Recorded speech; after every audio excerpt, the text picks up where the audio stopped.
Yeah.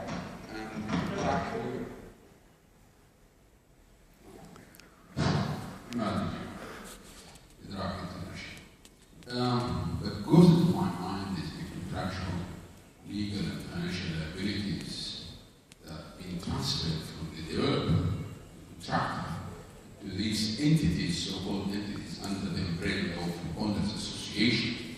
We have witnessed lately, and even during the high years of 2008 and before that, increasing number of risky, what you call, incidents, fire breaking out, big clusters being evacuated, people, interest being greatly harmed. But we don't have a legal protection for that. Because what happens? The contractor has what we call a decedent liability of 10 years. This goes from the contractor, developer sells the product or the project to 100, 500 entities under the name of the association. There is no transfer of what we call liability and responsibility on that, plus the business of insurance capital and so on. So there's a lot of hard work with all due respect to the regulations and the rules that's being incurred for activities so far. I think there's a lot of hard work to be done there because a lot of people being hurt to a great extent, and there is no recovery plan. It's only a simple plan. And of course, the insurance covers, the insurance companies or whatever it or not, they try to escape. No, of course, you escape and make everything you want.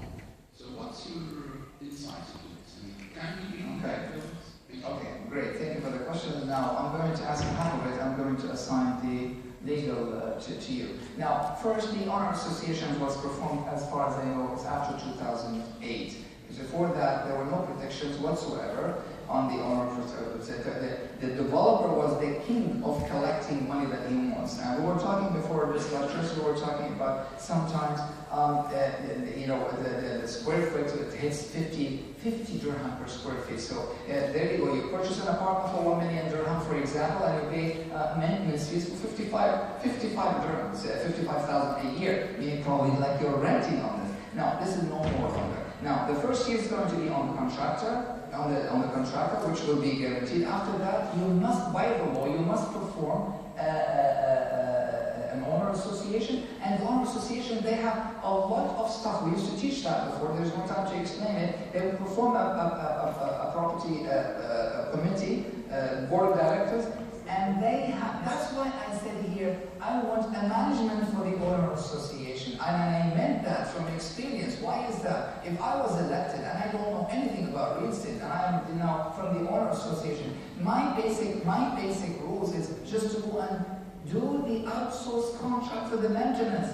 One of them will be the fire protections, the disaster, the whatever. So I have to have the ability to go and get real contract, outsourced company for those maintenance. And I want just to be accurate. For example, people, they know themselves and they know everything about real estate. There you go. They do a contract, for example, for the elevators, right? And there you go. The elevator is stopped, and we're going to wait 5 hours. Why is that?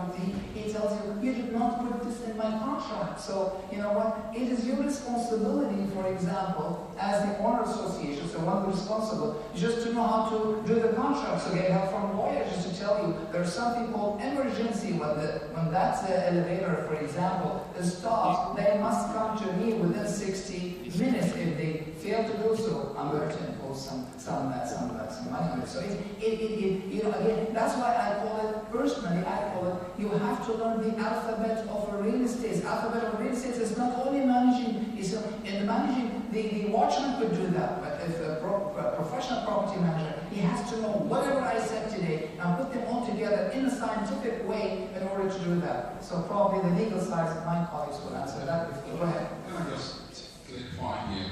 All the respect we have stated now, I'm not talking about political security. Can you raise your voice, please? What I'm thinking about is structural liability, indemnity of the parties. Now, the original contract was signed between the contractor and the developer. Okay? Not between the so-called association that comes in. Okay. Now, this should be in the original contract, in the transfer of entity, of ownership from A to B. Then the responsibility to that contract for 10 it's another 9 minutes afterwards. Whether we have structural, whether you put defects that might happen. And by the way, when we talk about structure, it's not about concrete as our great churches understand. It's about even structural element and the facade that goes with it. This is a structural element. And what happened in Dubai, in the MENA region, you know, it's very clear that there was some structural defects, the material was not up to standard, and the gain lost because the contract and its obligations are to the parties who assigned or signed the agreement. That's right. Now those people, 300-400 people who came later on, has nothing to do with the original contract. This is where I want RTA and the government and the land department to say, hi, this responsibility transfers to these guys under certain legal, what do you call it, specifications. Absolutely, I agree with this. I'm going to shift this. So let's talk about that. I mean, your point is bang on. There are some issues. There are some structural and legal issues here. The first thing, just to address your point about construction defects, is that unfortunately, you know, I'm a lawyer, but before I became a lawyer, I did engineering, so I'm also a professional engineer. And when my clients were building, I was interested enough to visit the site. Because I wanted to see what they were doing. I just found it interesting.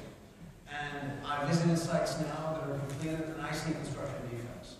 I see construction defects from the basement where the water table is coming through, and you know what I mean. And there's still pumping where there shouldn't be. It should be water, it should be sealed. I see construction defects in the skin of the building that's been attached, whether it's flammable, semi-flammable, and it should not be flammable. As well as construction issues, fire stops, and so many others. And that leads us to your comment, which goes to, for example, the Town Wheel Tower or the Torch Tower, which becomes a public safety concern. So for me, as an individual, as a resident of Dubai, which is home to me and my family, and the people who live here, it's a public safety issue. And I've talked about this publicly, I've written about it publicly, and audits need to happen to ensure that first and foremost, buildings are safe from a public safety perspective, where there's going to be construction defects. So that's one issue, which I feel very strongly about. The second issue is about money, which is what we're talking about. Money and getting the compensation, I'll talk about that in a second. But I want to make sure that everyone understands my paramount concern is public safety. Number two, then, we talk about money, warranties, guarantees. That's true.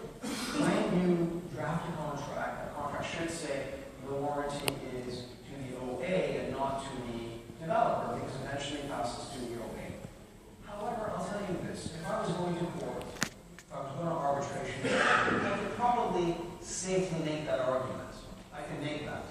It's not clear, you're right, it should be clarified. But I think that if there's a case, I can make that argument. But there's a problem. There's a logical problem.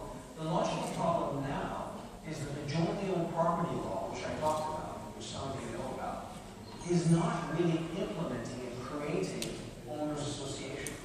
So your OAs are actually not legal entities because they haven't been formed yet. They're only interim OAs. This is actually the root of the problem at this stage. So the question is, why is it that since the law was passed in 2007 or 8, why don't we have owners associations to this day, in 2015? Is the government so slow? Is the land department so slow? And the answer is no. The land department is quite fast. They know what they're doing. The problem really is, between us and the rest of Dubai, that the joint owned property law that was passed is not exactly what they should have passed. It is inspired by, that's not the word. Another word is that it was really lifted from an Australian law.